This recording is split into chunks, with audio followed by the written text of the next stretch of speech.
Bienvenidos todos a un nuevo capítulo de Gabinete de Investigación. Y como pasa de vez en cuando en este programa, a veces nos movemos, nos transfiguramos, eso os lo dejamos para otro tipo de fantasmas. Nosotros nos movemos, en este caso, para tus dependencias, Antonio. Antonio Zelea, bienvenido, nuestro criminólogo, policía, Buenas profesor. noches.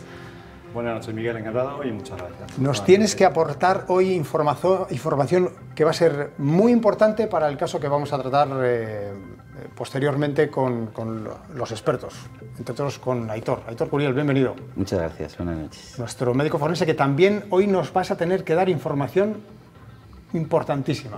Bueno, 4 conceptos fundamentales porque un disparo por arma de fuego da mucha información y tenemos que saber qué información da. Precisamente eso. Hoy vamos a hablar de disparos, o necesitamos hablar un poco de disparos. Voy a empezar, ya si quieres, a meternos en harina, Antonio.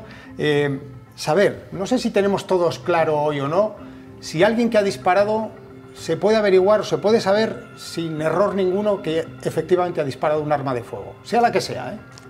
Bien, yo creo que si se hacen las cosas bien, si se hace una recogida de los residuos de disparo en tiempo y forma por los expertos, que los hay y excelentes, y se hace una adecuada protección de la cadena de custodia, yo creo que está garantizado que esos indicios pueden ser luego enervados a la categoría de prueba. Yo creo que podríamos afirmar... O sea, si yo he disparado un arma, sea la que sea, a los dos os pregunto, o alguien ha disparado un arma, yo mismo, tenemos aquí un bodegón estupendo, son armas de fogueo, tenemos que decir, están inutilizadas, no podría matar a nadie, pero si yo disparara a alguien, tanto sea un arma corta, sea un arma de caza, sea un fusil, un arma semiautomática, alguien, la medicina forense, los policías, los criminólogos, podrían saber, los criminalistas, si yo he disparado un arma, ¿no? La criminalística es absolutamente determinante y afirma rotundamente que sí. De hecho, es uno de los axiomas, todo contacto deja rastro, del maestro Locard, algo del autor queda en la víctima o en los instrumentos del delito y a la inversa. Es decir, que eso es un paradigma de la criminalística y yo creo que estamos en condiciones de afirmar que eso es así. Y además es un indicador de certeza y de confianza en que el funcionamiento de los protocolos funcionan para hacer justicia, fundamentalmente, que es lo que persigue la criminalística. Pero antes de explicar cómo, te tengo que negar la mayor. Has dicho que están inutilizadas, que no te pueden matar. Error, están inutilizadas, son de fogueo, pero una pistola de fogueo puede matar, ¿sí? Porque lo único que no tiene es la bala, pero sí tiene los gases de explosión y si se realiza un disparo en contacto, un disparo a bocajarro, podría matar a una persona. De hecho, ha habido muchos casos descritos en el mundo de personas jugando con pistolas de fogueo que juegan a suicidarse o juegan a matar a la otra persona que lo consiguen y se suicidan o matan a la otra persona. Son muy peligrosas y hay que tener mucho cuidado también con las pistolas de fogueo. No se lo pierdan además, porque te veo con esos cascos para los oídos, me temo lo peor al final de la sección. Pero depende de cómo te portes. Venga. Vamos a empezar a recabar información ahora ya seria. Antonio, ¿qué se realiza? Aitor, ¿qué se realiza? ¿Qué pruebas se realizan ahora mismo? Yo he oído hablar de la prueba de la parafina para saber si alguien ha disparado y obtener sus residuos. Sí, hay dos partes que hay que separar. Por un lado, la parte más criminalística, que igual es mejor que te la cuente Antonio, la prueba de la parafina, y luego la parte médico-legal, que yo siempre digo que es del orificio hacia adentro. Y lo más importante, las características del orificio de entrada. Pero yo creo que lo primero es mejor que lo explique Antonio. He disparado. ¿Qué pruebas realizarías, Antonio? Bueno, cuando se produce un disparo, lo que se provoca de forma irremediable es la emisión de gases con la emulsión de pequeñas partículas que relacionan el cartucho, que es esta pieza que tenemos aquí, que consta de una vaina que contiene pues, varios componentes, entre ellos la pólvora blanca con sus diferentes composiciones, y el proyectil. También tiene el culote en la base del cartucho, tiene el pistón, que es lo que provoca la explosión inicial, y la carga de proyección se activa para propulsar el proyectil hacia su objetivo. En ese sentido tenemos muchísima información. Hay información de lo que sale de la bala, el proyectil, que eso creo que es mucho mejor que lo explique Aitor, y también de lo que hay en el entorno. Esos gases y esas partículas impregnan aquellos sujetos que están en el entorno del disparo. Eso es, ¿qué impregnan? ¿Hasta dónde llega un disparo? Pues impregnan no demasiado radio, pero el suficiente como para poder obtener en las manos del autor del disparo pues una serie de partículas. Ahí tú has disparado, ¿qué harías? Pues con este kit de recogida de residuos de disparo se aplicarían un número importante de golpeteos en la superficie de la mano para garantizar que tenemos suficiente información para ser procesada con el microscopio electrónico y con lo que estaba comentando antes, con la garantía de la cadena de custodia, debidamente etiquetado por quien realiza la prueba, dónde la realiza, a quién se la hace, el día, la hora exacto, el lugar, y se envía al laboratorio. Eso es lo que va a permitir autentificar o refutar que esa persona a la que hemos sometido a ese chequeo ha participado en el disparo. También se pueden recoger indicios y residuos de disparos en las ropas, en el pelo. ¿Se puede llegar a saber si alguien ha disparado? Diferenciar, me refiero, si alguien ha disparado o estaba en el área de influencia de ese disparo. Lo que se puede aproximar es más o menos la distancia a la que tenía el disparo. Luego no hay dos disparos iguales. Los disparos no son limpios nunca, siempre dejan residuos, pero dependiendo de qué arma, la modernidad o las características dejan más o menos.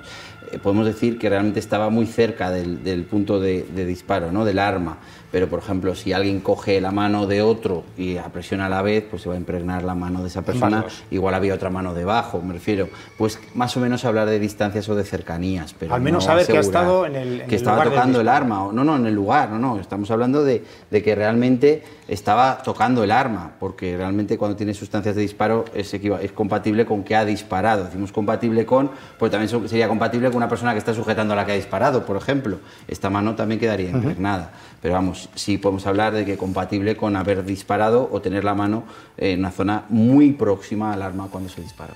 Antonio. En ese sentido, Miguel, es importante lo que dice Aitor, porque la dinámica delictiva se traduce en la elaboración de una hipótesis que se tiene que confirmar con los datos, es decir, con todos los indicios que se han obtenido en la escena y luego se confirman o refutan en el laboratorio.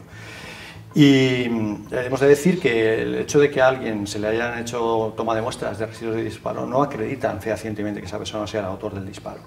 Simplemente es un elemento más que en su momento el juez, el fiscal y todo, digamos, todo el engranaje. El sistema judicial decidirá, ¿no? Tendrá que acreditar. Es más, es una pregunta que nos hacen siempre en estos juicios, es decir, ¿y con cuánto tiempo duran esos residuos? Porque si es cazador, si hace tiro deportivo, si puede ser del día antes, puede ser de unas horas antes.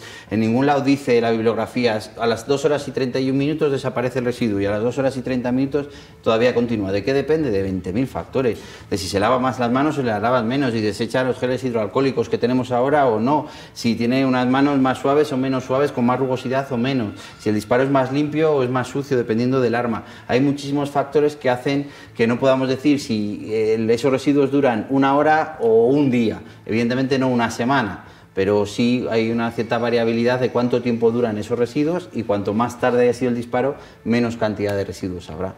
Vamos pillados de tiempo, pero hay cuestiones que tenemos que resolver. ¿Qué residuos se obtienen de aquí? Es decir, ¿qué dejan? ¿Qué información podemos obtener de ese estudio de los residuos del disparo? ¿Nos puede llevar, podemos saber incluso qué tipo de bala, de proyectil se ha utilizado? Correcto, sí. Se puede utilizar, se puede saber si es pólvora blanca, si es pólvora negra, qué tipo de activación del fulminante, si es fulminato de mercurio o si es algún otro metal que pueda estar presente en la composición de los diferentes elementos que conforman las piezas que permiten que un proyectil salga disparado, y poder relacionar evidentemente junto con las lesiones que tienen también las marcas que dejan los campos y estrías del cañón, las marcas de la recámara, incluso del expulsor y del extractor, junto con la aguja percutora, son elementos que forman parte de la balística identificativa, es decir, todos aquellos elementos que permiten relacionar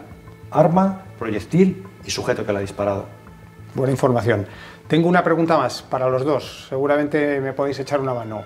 Necesito saber eso que a veces escuchamos muchas veces: disparó a bocajarro, disparó a cañón tocante, a quemarropa. ¿Qué conceptos son? ¿Qué diferencia cada uno de esos conceptos? Eso ya me toca a mí. Estamos hablando del orificio de entrada. Hemos dicho las armas de fogueo, hay gases de explosión, pero no hay bala. Pero en un disparo normal tendríamos también bala. Entonces, viendo las características únicamente del orificio de entrada de la bala, podemos dar mucha información. Podemos decir a qué distancia se ha disparado, incluso la trayectoria. ¿Cómo? Pues porque cada disparo tiene unas características diferentes. Entonces, podemos tener el disparo a cañón tocante o a boca de jarro. ¿Por qué se llama así? Porque al disparar, los gases de explosión, estar en contacto con la piel, hacen que los bordes se viertan. Digamos que entra el gas de explosión sobre el tejido celular subcutáneo y hace que se reviertan los bordes y se abran como una boca de jarrón. Entonces se llama boca de jarro porque hace una apertura de la piel, ¿no? Entonces es un disparo en el que sabemos que el cañón estaba tocante. Un disparo a cañón tocante o boca de jarro. El siguiente sería el quemarropa. Uno de los elementos del disparo es la llama. Hay una pequeña llama. Entonces, si ya no estamos completamente tocando y dejamos un poquito de espacio, los gases de explosión ya se escapan por ese pequeño espacio y no hacen esos bordes vertidos hacia afuera. Pero la llama sí que llega porque todavía la distancia es muy próxima. Entonces produce una quemadura alrededor del orificio de entrada de la bala. Esa quemadura nos hace hablar de quemarropa. Si hay ropa, quemaría ropa. Si hay piel directamente, quemaría piel. Pero vemos la quemadura y no vemos los bordes vertidos. Es una distancia de quemarropa. ¿Qué más distancias hay? Pues ya serían cortas distancias. En cortas distancias, dependiendo de la distancia, puede llegar algún grano de pólvora que todavía no se ha quemado, puede haber un cierto humo, negro de humo que manche, el tatuaje indeleble que se limpia y se quita, o el indeleble que haya incrustado algún grano de pólvora, o si ya es más lejos, únicamente el orificio de entrada. Pero estaríamos en disparos a corta distancia. Por el orificio de entrada podemos decir a disparo a corta distancia. O ya más lejos todavía, un disparo a larga distancia. Pues únicamente tendríamos el orificio de entrada con la cintilla de contusión. La bala al entrar no corta, corta por la velocidad, rompe por la velocidad. Hace alrededor del orificio una cintilla de contusión, un golpe, como un pequeño traumatismo alrededor, que dependiendo si es más ancho o más estrecho en un lado, nos puede dar hasta la orientación de la trayectoria, si ha entrado con una trayectoria o ha entrado con otra. Por tanto, solo del estudio del orificio de entrada podemos decir si ha sido boca de jarro, quemarropa, corta distancia o larga distancia. Me estás apuntando con ese revólver que no creas tú que estoy yo tranquilo. Yo, si quieres apuntar, te invito a que nos enseñes, a que nos demuestres prácticamente cómo es. Sí, os vamos a hacer una pequeña demostración, que es un pequeño disparo con un arma de fogueo a este dummy para ver cómo sería una lesión a boca de jarro. Voy a juntar el arma al dummy, voy a no dejar ningún espacio para que los gases de explosión del disparo del arma de fogueo puedan producir esa lesión sobre esta superficie que no es exactamente igual que la piel, pero que nos puede hacer una idea. Y vais a ver incluso también la cintilla y la zona quemada, incluso probablemente un poco de zona de contusión. Pero bueno, vamos a hacerlo con un poquito de cuidado y vemos a ver qué lesión produce. Venga, a ver, vamos a dar un disparo. Vamos para allá. El primer disparo que vamos a dar en gabinete de investigación. Apunta bien, por favor, Aitor, ¿eh? Está montado, ¿eh?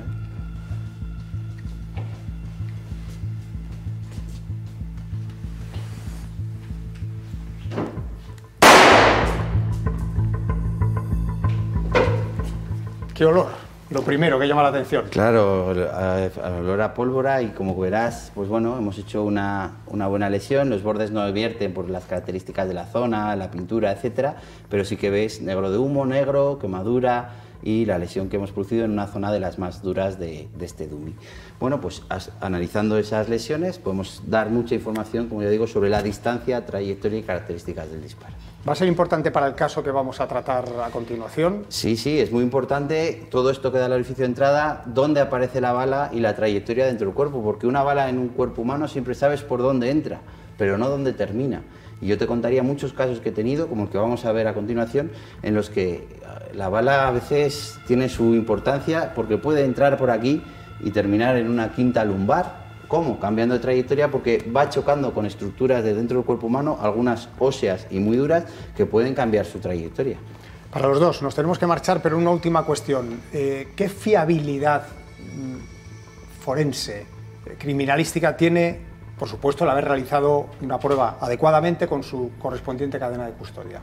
Delante de un juez. Puede llegar a ser considerada como prueba preconstituida en un momento determinado. Su valor probatorio está atestiguado por las sentencias del Tribunal Supremo y por la comunidad científica también.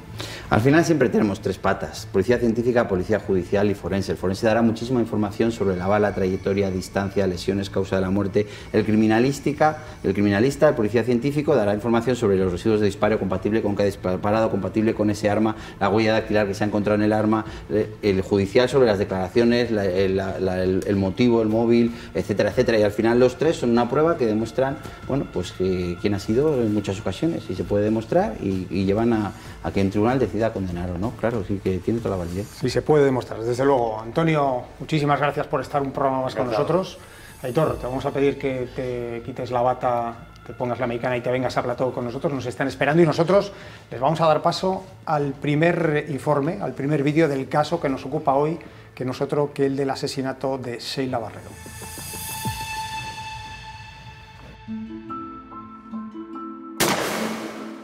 Un disparo sordo en mitad de una carretera. Un disparo que arrancó la vida de la joven Sheila Barrero. 18 años después sigue sin tener autor reconocido y está rodeado de interrogantes a pesar de una investigación exhaustiva que arroja un sospechoso claro que, sin embargo, los juzgados han desestimado encausar hasta en 2 ocasiones. ¿Qué pudo suceder realmente aquella madrugada del enero de 2004? ¿Qué se nos escapa para poder dar solución a este caso?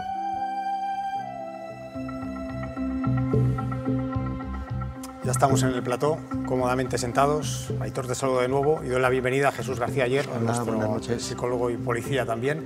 ¿Qué se nos escapa en este caso? Fíjate, yo me voy a mojar, no me suelo mojar demasiado en los programas, para eso estáis vosotros, para analizar, ¿no?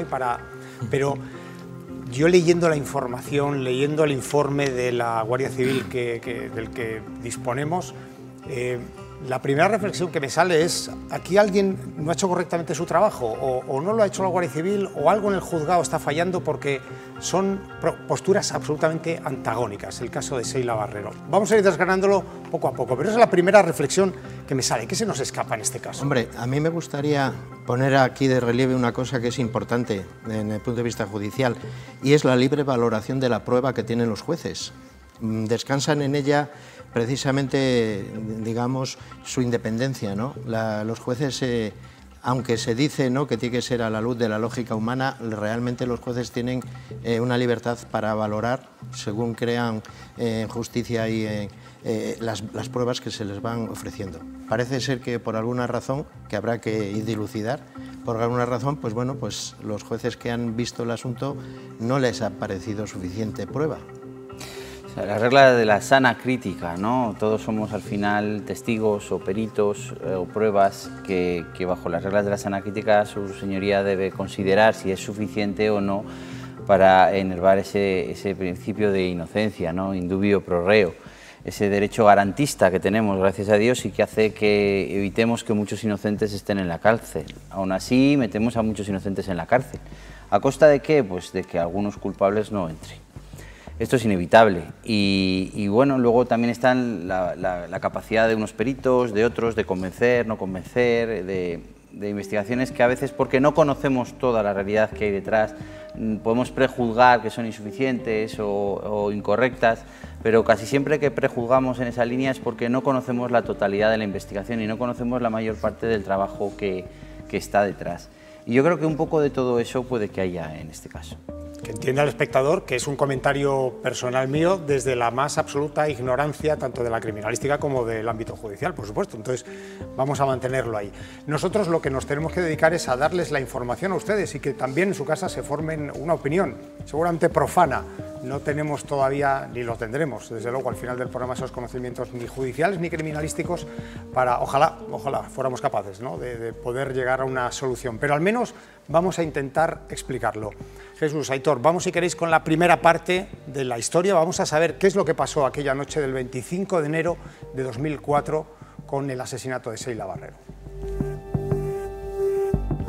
Bueno, pues en esa madrugada nos levantamos toda la sociedad de Laciana con una noticia de que una chica había sido asesinada en el puerto de Somiedo, que une Villablino con Asturias.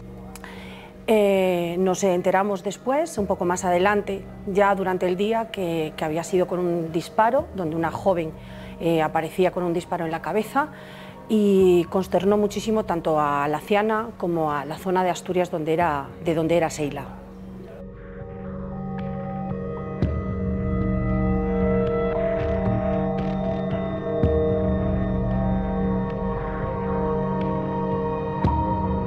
Bueno, pues mi hermana estaba trabajando, porque ella trabajaba por semana en una agencia de viajes en Gijón, y luego el fin de semana pues trabajaba poniendo copas aquí en un pub. Ella está trabajando en el bar sale del bar, se va a tomar algo con su grupo de amigos y decide irse a su casa. Cogió el coche, se dirigía a Degaña y en el alto de la collada pues la pararon y pasó lo que pasó.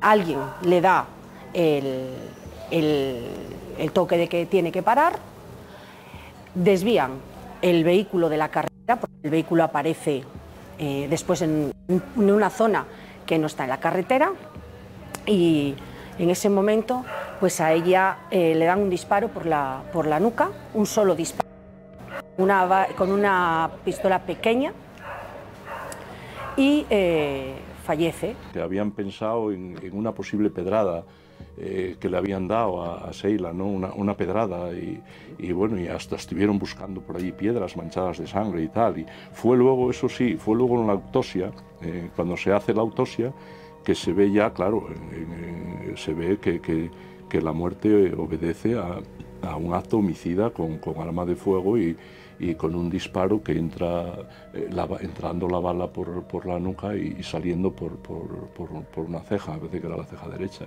Entonces, claro, y que el disparo pues fue de contacto y vamos, y sí, hecho el disparo con munición del 6.35. Claro, para mí el crimen, desde luego, es una ejecución. Yo siempre dije, porque vamos a ver, pero pues no es porque lo diga yo, es que cuando he preguntado a gente cualificada, dice, hombre, cañón tocante, una pistola transformada o pequeñita, que si te separas alguna vez con algún guardia civil, pues me decían, no, es que si te separas ¿sabes?, 1 centímetro ya nada, porque la balina es, vamos, yo estuve viendo, cotejando la munición esa del 6.35.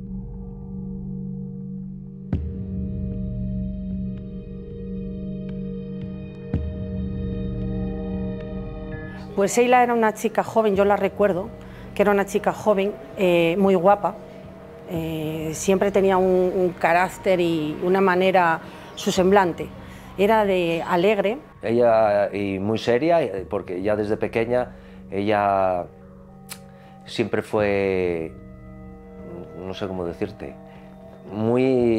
sabía muy bien lo que quería, muy trabajadora, ella siempre centrada en lo suyo y una chica normal.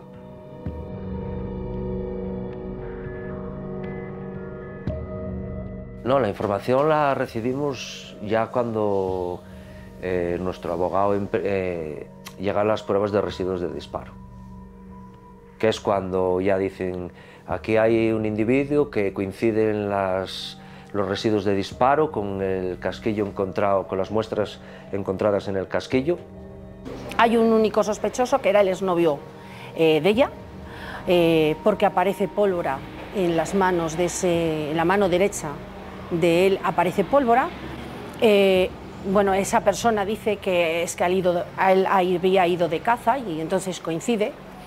Y la chaqueta donde aparece una fibra también, bueno, pues dicen que es debido a que él anteriormente sí podía haber estado en ese vehículo y entonces pues esa fibra haber quedado ahí. Y entonces descartan cualquier posibilidad de que esa persona hubiera sido el autor del crimen.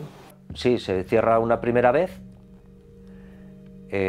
porque no hacen caso a las pruebas de la Guardia Civil, porque primero dicen que puede ser residuos de disparo de escopeta de caza, cuando ya estaban descartados, pero la Fiscalía le da esa validez, o que las fibras de la chaqueta que no eran específicas, porque como había muchísimas chaquetas idénticas, pues que no se podría decir que era de esa chaqueta. La coartada que él elabora es una coartada en la que sus padres dicen que están en casa. Sin embargo, después, según va avanzando la investigación, según testigos, dicen que no, que sus padres no estaban en casa. Entonces se desmonta un poco esa coartada de que él pudiera estar en casa. No se sabe. Me acuerdo que alguien me preguntó y tal, digo, no, es que de momento aquí lo que hay son conjeturas o sospechas, que son siempre lo que dicen los tribunales. Los indicios ya es otra cosa, el indicio ya vuelve a ser una huella, vuelve a ser un ADN. Ahora, claro, luego hay que demostrar que tú cometiste el hecho criminal, evidentemente, porque, claro...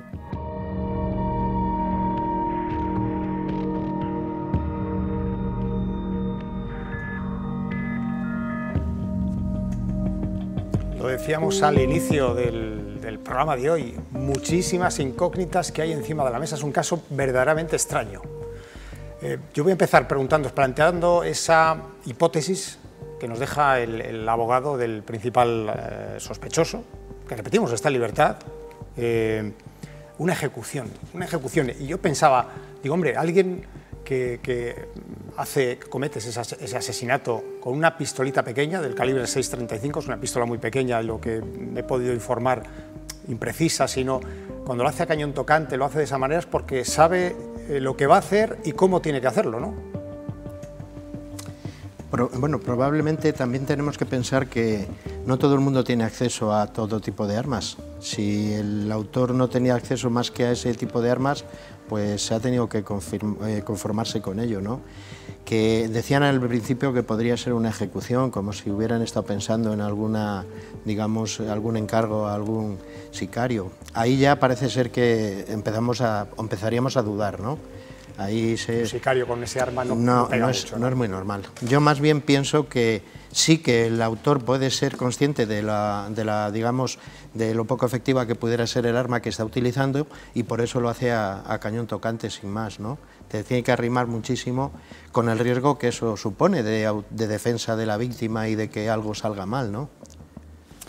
Yo estoy seguro que hay muchas más investigaciones detrás que no han dado resultado con respecto a la búsqueda de dónde ha podido adquirirse un arma de estas características, del mercado, de qué armas hay en Castilla y León o en España conocidas, de búsquedas y que no han dado resultado. Por un lado, podemos orientarnos hacia, claro, es novio, cazador, ejecución, que podría ir perfectamente con algo realizado frío por el exnovio o no, pero no cuadra algo pasional con un disparo con otro arma diferente. Si tiene armas de caza, lo suyo es que en un momento de pasión coja el arma de caza y lo haga en otras circunstancias, no así. O sea que algunas cosas sí que orientan a este sospechoso y otras todo lo contrario. Ejecución sí de forma global, tanto en cuanto las características son de una situación fría, de te paro, entro, pum, te pego un tiro, me voy, no dejo nada, no peleamos, no discutimos, no hay signos de violencia, ni de resistencia, ni de discusión previa. En ese sentido global de la palabra sí podemos hablar de una ejecución. Sicario tampoco parece, porque un sicario, que fíjate una curiosidad, sicario viene de sica, el arma curvada que usaban en la época romana y anterior, y cómo se contrataba para que mataran con la sica. De ahí de la sica viene sicario, ¿no? Evidentemente los sicarios empiezan con una sica, pero en el siglo XXI no suelen funcionar con un arma pequeñita del calibre 6.35. No es el arma habitual tampoco. Por lo tanto, es que hay cosas que orientan en un sentido y en el opuesto, a favor de una cosa y en contra de esa misma cosa. Y yo estoy seguro que ha habido muchas más investigaciones. Y una cosa clave y muy importante que sí que tenemos que explicar es el tema de los residuos de disparo. ¿Tiene residuos de disparo la expareja? Sí, pero los residuos de disparo no duran eternamente. Hay que ver cuándo dice que ha disparado y parece ser que en este caso hablaba de al menos 12 días antes. Unos residuos de disparo no duran 12 días, con lo cual tenía que haber disparado con posterioridad y si no tiene manera de explicar qué disparo ha hecho con posterioridad a esos ejercicios de caza 12 días antes, pues hombre, digamos que empieza a ser leche y en botella. Ahí me ha llamado la atención a mí también otra cosa, y es que también tiene residuos en la chaqueta. Él dice que ha ido de caza. Vamos a ahondar luego después, pero te interrumpo 2 segundos sí. y te dejo continuar. En la chaqueta, que se encuentra una fibra dentro del coche también, ¿eh? Sí. No, pero además en la chaqueta tiene también residuos de disparo. Entonces él dice que no, que es que hace 12 o 13 días ha ido a cazar. Entonces yo pienso, digo, vamos a ver, en la montaña leonesa en enero se va a cazar con la chaqueta. Yo no soy cazador, pero los cazadores tienen prendas específicas. No va a ir a cazar en pleno enero o diciembre en la montaña leonesa con la chaqueta que lleva habitualmente. O sea que ahí veo una contradicción que habría que aclarar. Es decir, tú vas a cazar con esta chaqueta, con la misma que después andas por allí en los pubs.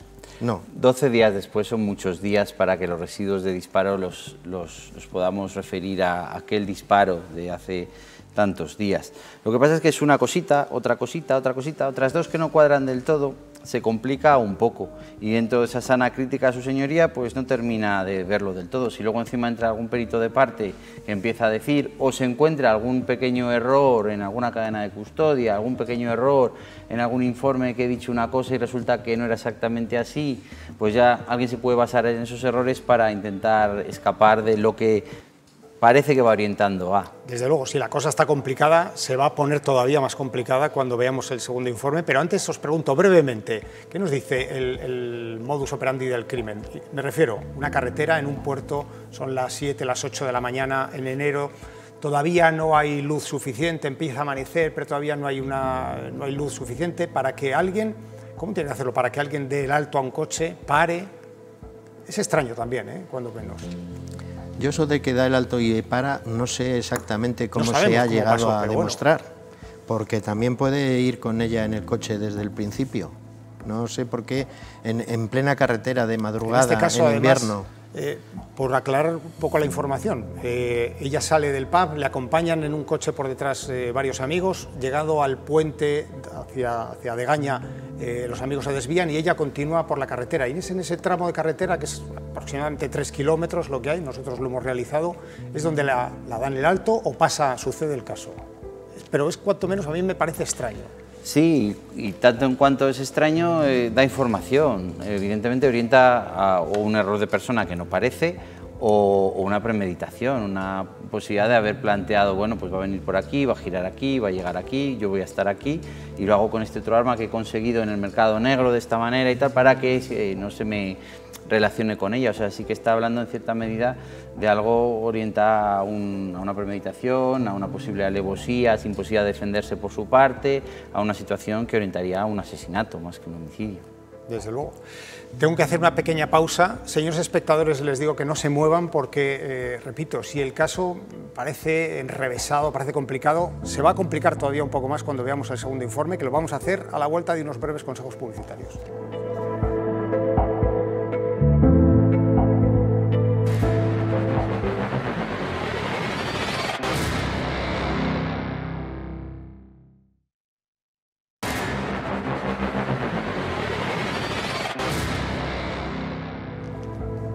Estamos de vuelta ya con este apasionantísimo caso, desgraciado caso además, el de Sheila Barrero. Muchas dudas, muchas cuestiones que nos quedan todavía por resolver. Es un caso que en 2008 se cierra.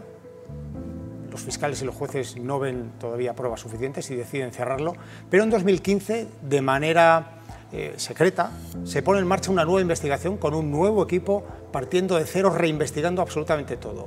Nos hemos ido hasta ese segundo informe que vamos a ver en el programa de hoy para intentar resolver, para intentar por lo menos añadir alguna pieza a este rompecabezas que es casi desquiciante.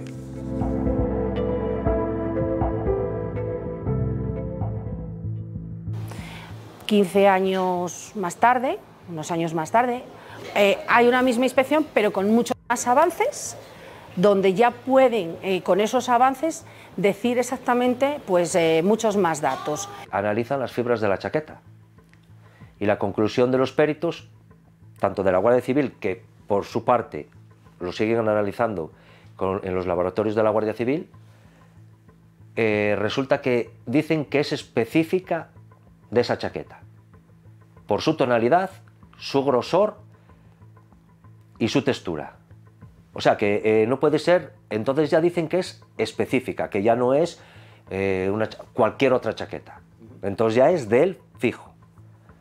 Y después vuelven a analizar los residuos de disparo con nuevas máquinas en los laboratorios más potentes y en la que descartan totalmente que es de cartucho de caza, que ya había quedado descartado, pero ahora lo afianzan más. Y que es de cartuchería metálica y que es lo mismo que el casquillo encontrado en el coche, que única y exclusivamente lo puede tener por haber disparado el arma, por estar a menos de 1,5 metros de la boca de fuego o por haber manipulado el cadáver.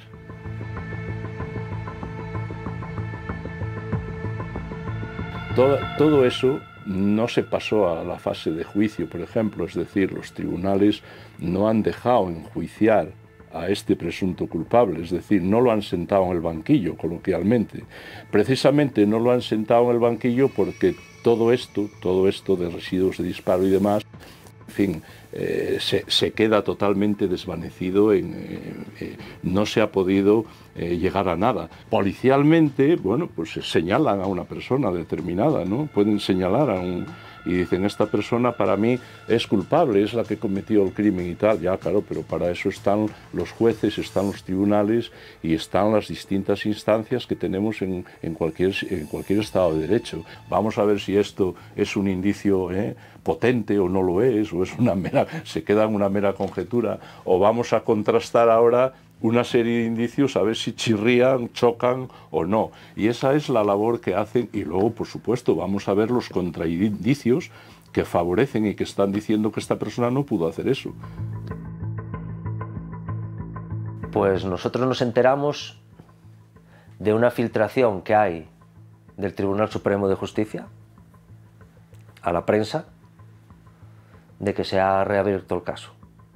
Deciden reabrir la causa porque el servicio de la Guardia Civil decide que hay pruebas como para que esa persona se le ponga en el lugar de los hechos.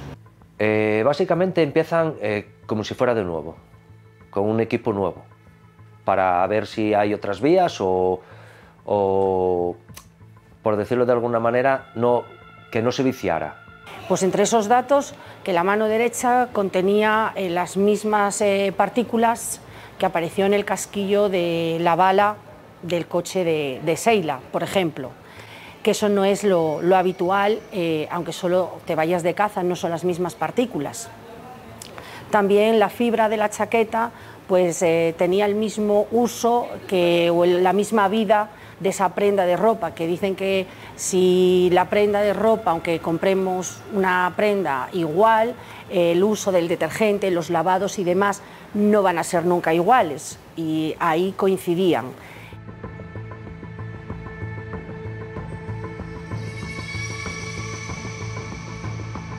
En la primera inspección judicial, cuando se levanta el cadáver de puño y letra, que se inspecciona el coche, no hay ningún casquillo.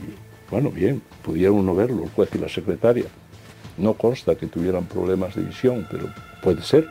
Por parte de la, no sé si era la comandancia de Oviedo, se lleva, me parece, a Cangas en Arcea, se hace allí una inspección, ya no es la judicial, esa ha sido policial, y encuentran un casquillo, pero claro, le ponen una marca determinada, la marca Geco, la marca Geco, que es alemana, y mandan para Madrid un casquillo, esto lo ha dicho la Fiscalía, desde el primer momento también, mandan para laboratorio un casquillo sin marca ni nada, que ya no hay cadena de custodia, no es que esté infringido, es que no nace ni la cadena de custodia. Y luego, el 12 de febrero del 2004, se cambia el casquillo y se dice en unas diligencias policiales que aparece un casquillo de la marca SB, serie Amelor, que tienen una composición totalmente distinta.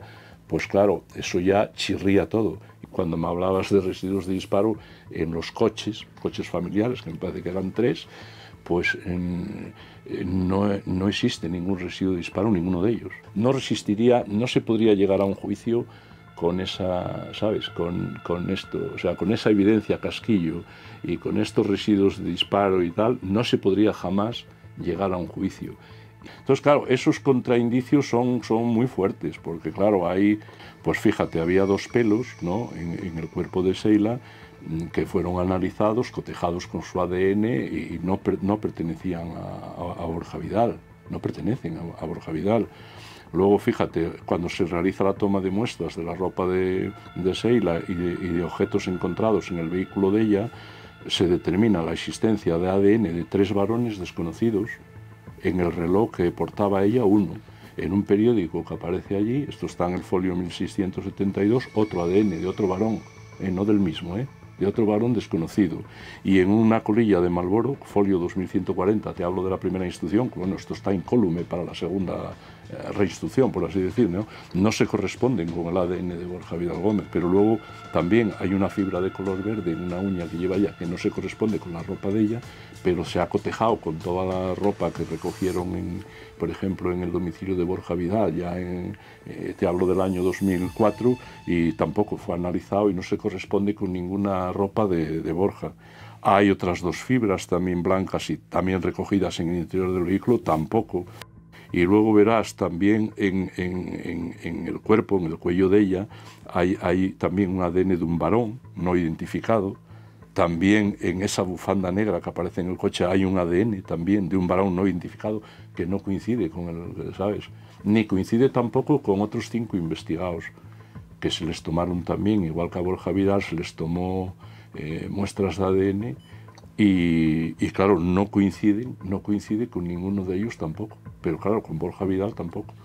Pero tampoco se sabe si fue un autor o varios autores. Y eso es una opción bastante válida, porque tenemos que darnos cuenta que la Collada es una zona que es una carretera de acceso hacia Asturias, y para irte de esa zona, si tú tienes que aparcar el coche, entrar en el otro coche, en el otro vehículo, volver a coger tu coche, es más difícil. Yo entiendo la presión que tiene la policía, la entiendo perfectamente, porque es muy difícil dejar los crímenes sin resolver. Entonces, una sociedad, para que la gente duerma tranquila, necesita que se señale a alguien, Entonces, claro... A mí de nada me valdría que estuviera un inocente en la cárcel. No me valdría de nada. Yo lo que quiero es que el que asesinó a mi hermana, pues pague y que cumpla.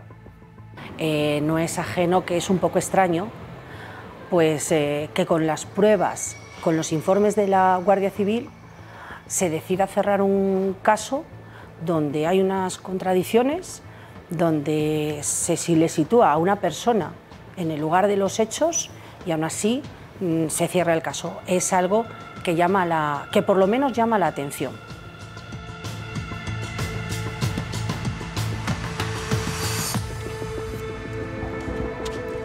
Desde luego que llama la atención. Ya decíamos que si antes estaba complicado el caso, se iba a complicar todavía más, porque aparecen, para empezar, un informe de la UCO, de la Guardia Civil, desde luego con unas pruebas científicas muy exhaustivas, pero que hay una serie de contraindicios y una serie de argumentaciones que dan también desde la defensa, defectos en la cadena de custodia, marcas del casquillo, se enrevesa todo muchísimo. Aquí habría primero que decir que estamos ante una oportunidad que no suele darse mucho, que un hecho que ha sucedido hace 15 años, los vestigios estén allí para poderlos analizar de nuevo, ya con los medios actuales. No siempre se consigue.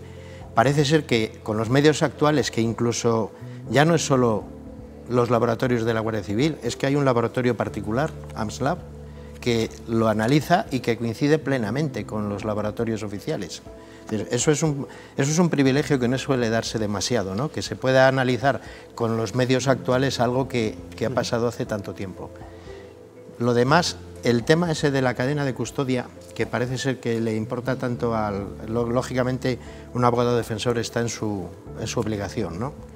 Pero qué duda cabe que cuando se hiciera la recogida del casquillo y tal, siempre hay una inspección ocular, los casquillos se fotografían antes de hacer nada con ellos. Es decir, que después en un escrito donde debería decir SB pone GECO, pues eso es un error humano que no tiene por qué, a mi entender, por qué desvirtuar nada. Es decir, probablemente hay fotografías del casquillo, probablemente todo el que ha hecho la cadena... Hemos visto una fotografía del casquillo, claro, real, auténtico. A eso me refiero, que después alguien a la hora de hacer el oficio de remisión ha confundido y en vez de SB ha puesto GECO.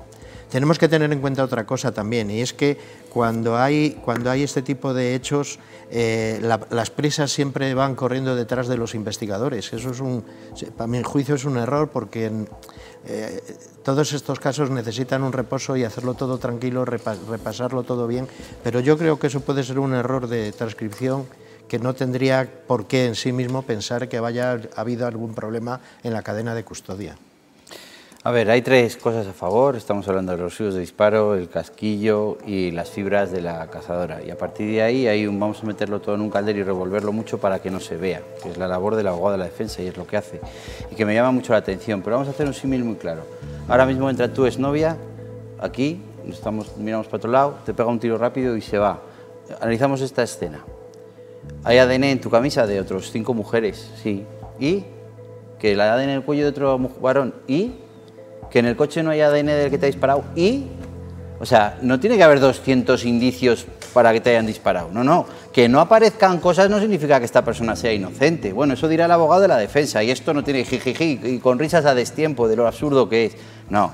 Vamos a ver qué pruebas sí hay, y vamos a buscar si hay alguna explicación razonable para esas pruebas. Porque ADN de otros varones en el coche, en el cuello, en la cabeza y en las bragas de ella, ¿por qué no? Si hubiera parecido que no ha aparecido. ¿Y qué?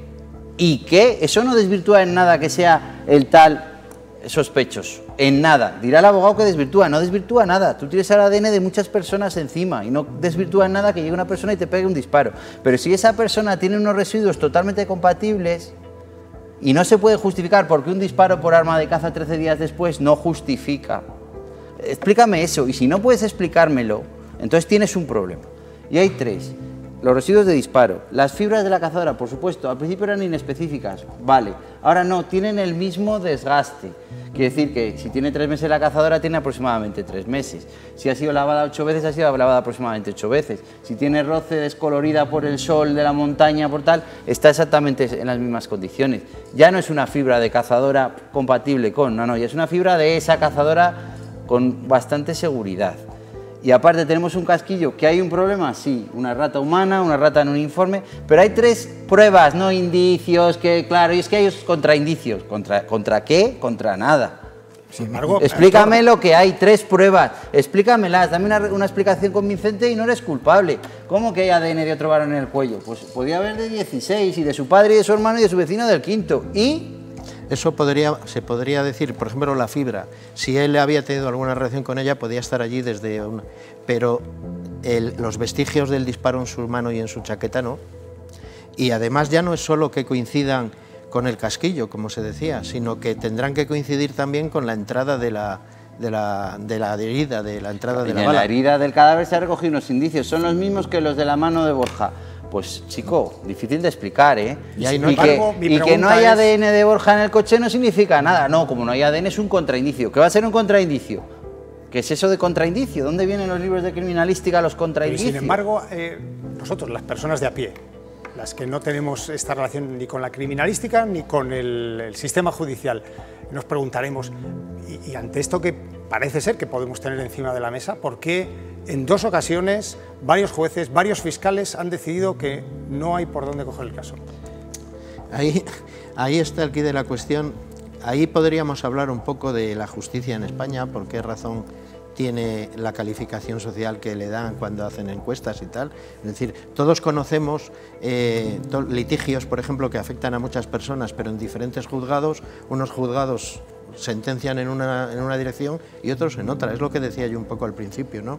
La libre valoración de la prueba deja a los jueces absoluta libertad para ver si realmente aquello tiene o no tiene enjundia.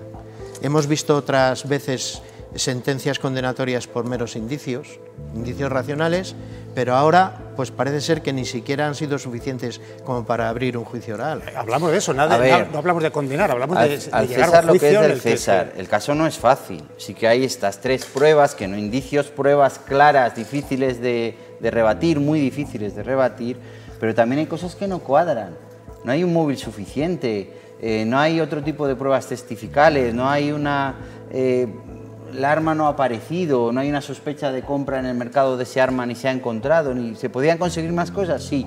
El caso no es fácil, es un caso difícil, con sus posibilidades de trabajo, pero difícil.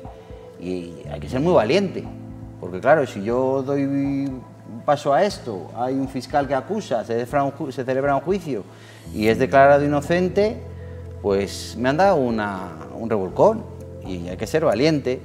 Y no es un tema fácil, faltan cosas, no han aparecido muchas cosas. Entonces también depende a veces de la valentía de un profesional determinado de decir, pues lo cojo y lo voy a llevar, lo voy a intentar y que la justicia haga su trabajo.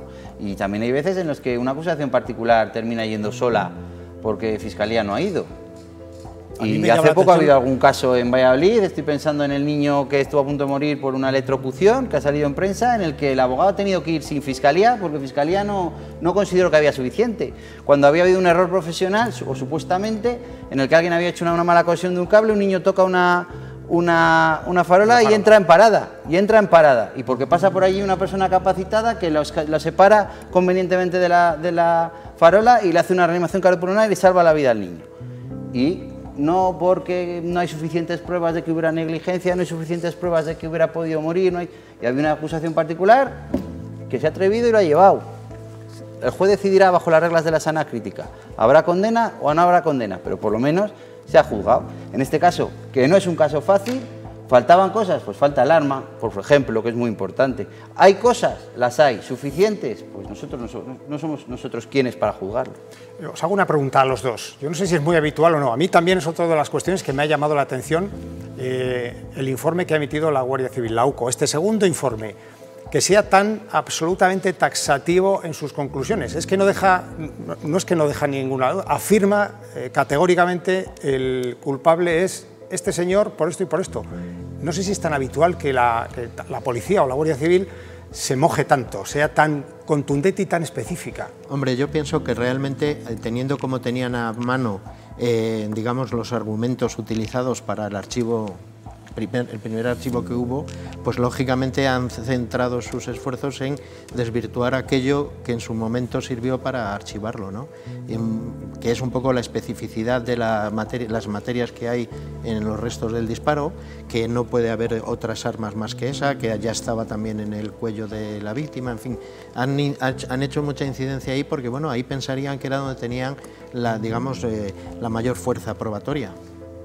La ciencia es ciencia, y si la UCO ha demostrado científicamente que los residuos de disparo de la mano del sospechoso son exactamente los mismos que produce ese disparo, ese casquillo, y que se han encontrado en la cabeza de la víctima, pues buscar una explicación lógica a eso, por muchos ADNs de 200 personas que aparezcan en un coche que lleva X años de utilización y que va a tener ADN de 200 personas, pues es difícil. Entonces, por eso quizás la Guardia Civil hace un informe tan tajante, cuando además puede sentirse culpable porque ha podido haber alguna errata en algún informe o mala realización de una cadena de custodia que ha podido desvirtuar otra evidencia que era ese casquillo. Y a veces, y yo he visto muchos temas y judicialmente he participado, a veces por una cadena de custodia un culpable queda absuelto y otros jueces no consideran que no es tan importante, que es fundamental la cadena de custodia, ¿eh? Y si estudiamos que es fundamental, explicamos que es fundamental y es fundamental llevarla, pero luego hay jueces que dicen, bueno, dentro del día a día no puede haber ocurrido, si ya tenemos la foto, pues aunque haya puesto mal la palabra, considero que la foto prueba que era este y no era el otro. Bueno, si este luego en sala testifica que él recogió el casquillo, aunque no haya el documento fehaciente de si este otro especifica que lo envió así, aunque para un juez puede ser suficiente, aunque no esté claramente acreditada la cadena de custodia, y otro puede ser más purista y decir, pues para mí, si no hay cadena de custodia, yo esto no lo veo a la basura. No, y además hay que tener en cuenta un poco eso, la presunción de inocencia parece ser que efectivamente es un derecho constitucional importante.